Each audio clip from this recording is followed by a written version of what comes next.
शामिल करते हैं साहिवाल से। हमारे ब्यूरो चीफ मोहम्मद रई राव की रिपोर्ट के मुताबिक 3 रोज कबल हाजी अब्दुल कयूम अस्पताल से अगवा होने वाला बच्चा फैसलाबाद से पुलिस ने 76 घंटे में बरामद करके 2 मुलजमान को गिरफ्तार कर लिया।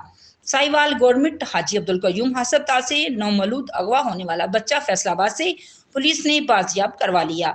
डीपीओ साहिवाल ने खुद अस्पताल में बच्चे को मां के हवाले किया। सरकारी अस्पताल से 3 रोज कबल नामालूद बच्चे को पैदाइश के 6 घंटे बाद ही नामालूम खातून बच्चे को अगवा करके ले गई। डीपीओ साहिवाल ने पुलिस की 16 मुख्तलिफ टीमें तश्कील दी, जिन्होंने दिन रात मेहनत करके बच्चे को 76 घंटे में बाजियाब करवा लिया।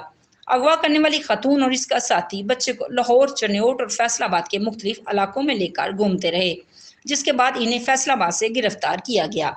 पुलिस टीम को डीपीओ खातून लीड कर रहे थे। टीम में डीएसपी राना इफ्तिखार, एसएचओ थाना सिटी जिशान, एसएचओ थाना गला मंडी एडी शहीन, एसएचओ थाना फरीद टोन वकास डक्कू शामिल थे। डीपीओ साहिवाल खुद बच्चे को लेकर अस्पताल आए और बच्चे के वर्सा और सिविल सोसाइटी ने डीपीओ साहिवाल और इनकी टीम का शुक्रिया अदा किया और इनकी मेहनत को सराहा और पंजाब पुलिस जिंदाबाद का नारा बुलंद किया।